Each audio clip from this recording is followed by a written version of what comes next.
Estaba en un lugar alto. El terreno se extendía a sus pies como un mapa en relieve. Era un terreno desértico y las estrellas tenían la pasmosa nitidez que le confiere la altura.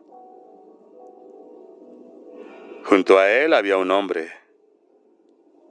No un hombre, sino la silueta de un hombre. Como si la figura hubiera sido cortada de la urdimbre de la realidad, y lo que estaba realmente junto a él fuera un hombre negativo, un agujero negro con forma de hombre. Y la voz de esa figura susurró: todo lo que veas será tuyo si te prosternas y me adoras. Nick sacudió la cabeza, ansiando alejarse de ese horrible abismo, temiendo que la figura lo empujara al vacío. ¿Por qué no hablas? ¿Por qué te limitas a sacudir la cabeza? Nick repitió en sueños el ademán que había repetido tantas veces durante la vigilia. El dedo sobre los labios y después la palma de la mano sobre la garganta. Y entonces se oyó decir con voz perfectamente clara: no puedo hablar, soy mudo. Pero puedes, si quieres puedes. Entonces Nick estiró la mano para tocar la figura mientras una oleada de asombro y dicha vehemente disipaba momentáneamente su miedo. Pero cuando su mano se acercó al hombro de la figura, se heló hasta el punto que tuvo la impresión de haberse quemado. La apartó bruscamente con cristales de hielo sobre los nudillos. Y entonces se dio cuenta. Oía la voz de la figura oscura, el chillido lejano de un ave nocturna, el ulular del viento. La sorpresa lo hizo enmudecer nuevamente. El mundo tenía una dimensión que nunca había echado de menos, porque nunca la había experimentado, y que ahora encajaba donde correspondía. Oía sonidos, parecía distinguir cada uno sin que se lo explicaran. Eran bellos sonidos. Deslizó sus dedos por la camisa y se maravilló al oír el roce de las uñas contra el tejido de algodón.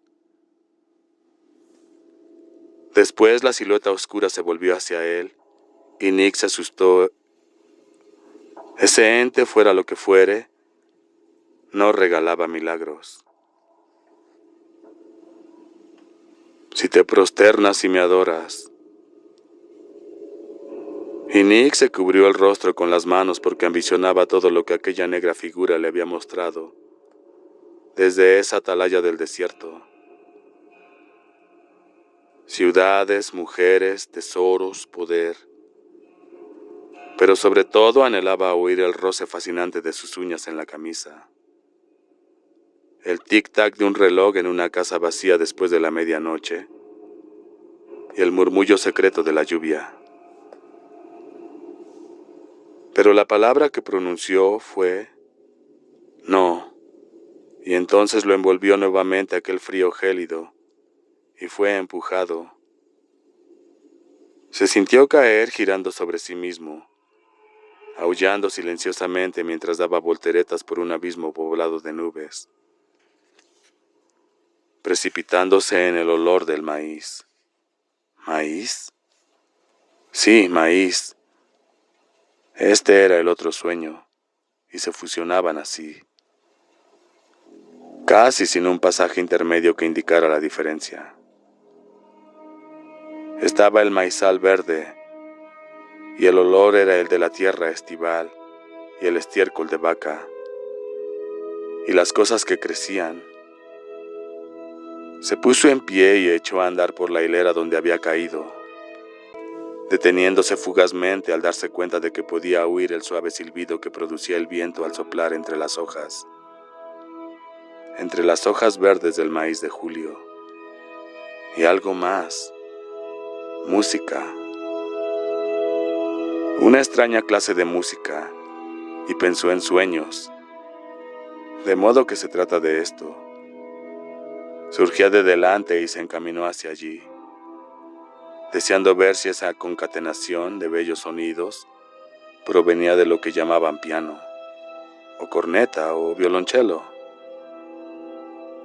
El cálido olor del verano en las fosas nasales del abovedado firmamento azul en las alturas. Ese hermoso sonido.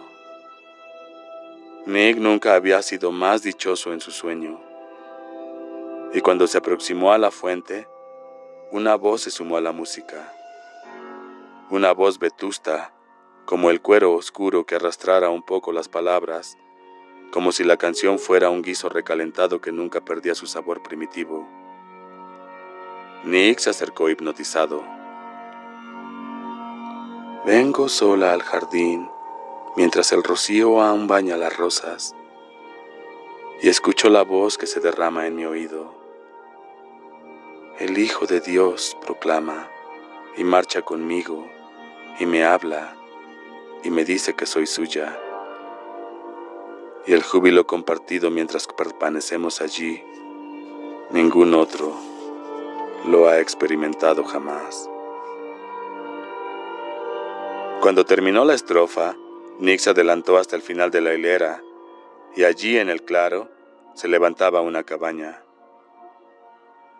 No mucho mejor que una choza, con un hotel herrumbroso para los desperdicios y un viejo manzano nudoso para un verde y preñado de vida prodigiosa.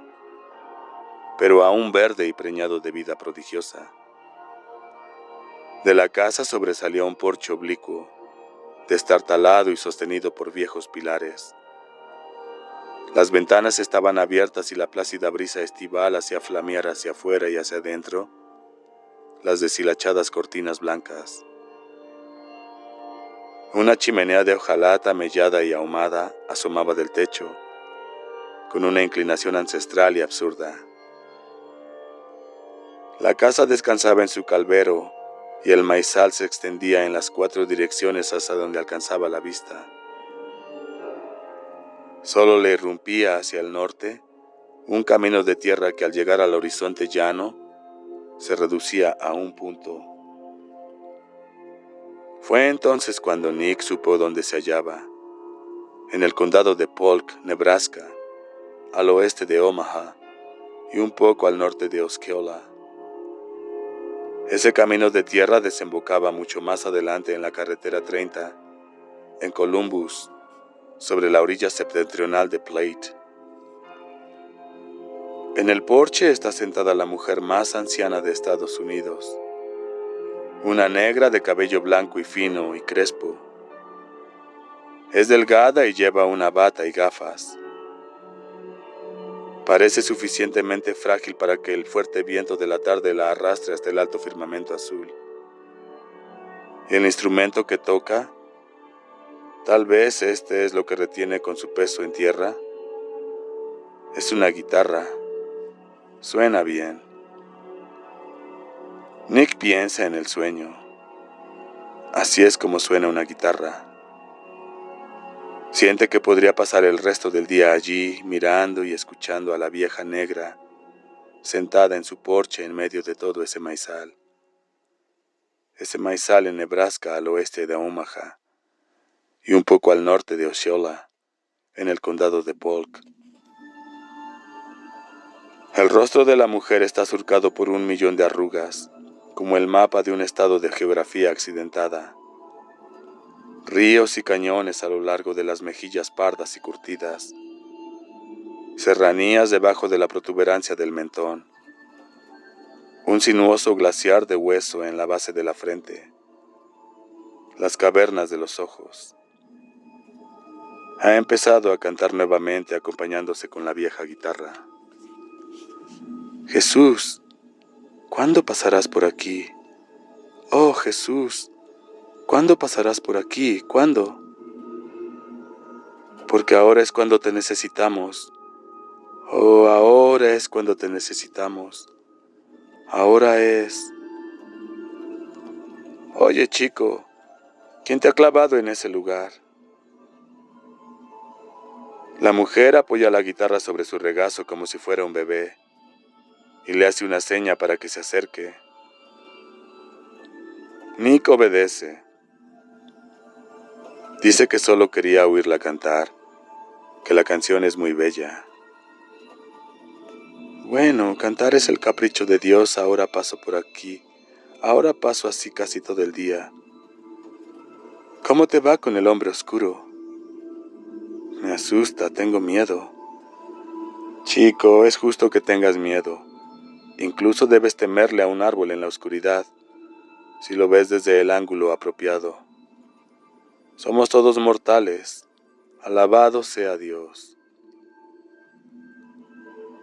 Pero, ¿cómo le diré que no? ¿Cómo? ¿Cómo respiras? ¿Cómo sueñas? Nadie lo sabe. Pero ven a verme, en cualquier momento. Me llaman Madre Abigail. Soy la mujer más vieja de esta comarca, según creo. Y sigo preparando mis propios bizcochos. Ven a verme cuando quieras, chico. Y trae a tus amigos. Pero, ¿cómo me libraré de esto? Que Dios te bendiga, chico. Nadie se zafa nunca. Bastará que seas optimista y que vengas a visitar a Madre Abigail cuando tengas ganas. Supongo que estaré aquí mismo. Ya no paseo mucho, de modo que ven a verme. Estaré aquí mismo. Aquí mismo, aquí mismo. Fue despertando poco a poco hasta que desaparecieron Nebraska, el olor del maíz y el rostro arrugado y oscuro de la Madre Abigail. Se infiltró en el mundo real, y lo que hizo no fue sustituir al mundo soñado, sino superponerse a él hasta eclipsarlo. Estaba en Soyo, Arkansas. Se llamaba Nick Andros. Nunca había oído el sonido de una guitarra, pero seguía vivo. Se sentó en la litera y estudió el rasguño. La hinchazón había disminuido un poco. El dolor era solo una palpitación. Me estoy curando, pensó muy aliviado. Creo que me repondré. Se levantó del camastro y cogió hasta la ventana en calzoncillos.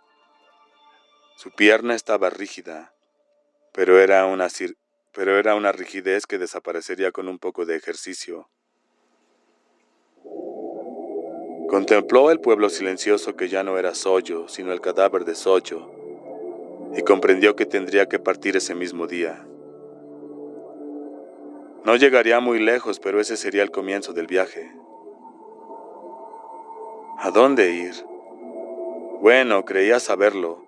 Los sueños no eran más que sueños, pero suponía que para empezar podía encaminarse hacia el noroeste, hacia Nebraska. Nick salió de la ciudad pedaleando aproximadamente a la 1:15 de la tarde del 3 de julio. Por la mañana había preparado una mochila en la que había metido algunos comprimidos más de penicilina, por precaución, y algunos alimentos envasados, sobre todo sopa de tomate Campbell y raviolis Chef Boyardee, dos de sus favoritos. Agregó varias cajas de balas para el revólver y se ciñó una cantimplora. Caminó calle arriba husmeando en los garajes hasta que encontró lo que buscaba. Una bicicleta de 10 piñones, más o menos apropiada para su estatura. Pedaleó despacio por Main Street, desentumiendo poco a poco su pierna herida. Avanzaba hacia el oeste y su sombra le seguía. Montado sobre su propia bicicleta negra, pasó ante las graciosas casas de fresca apariencia de las afueras de la ciudad, que se alzaban en la sombra con las persianas bajadas. Aquella noche acampó en una granja, a unos 15 kilómetros al oeste de Soyo. A la caída de la noche del 4 de julio se hallaba ya cerca de Oklahoma. La víspera había dormido en el patio de otra granja, con el rostro vuelto hacia el cielo, observando una lluvia de estrellas fugaces arañar la noche con un fuego blanco y frío. Pensó que jamás había visto algo tan hermoso. Fuera lo que fuese, lo que le aguardara, estaba muy contento de seguir vivo.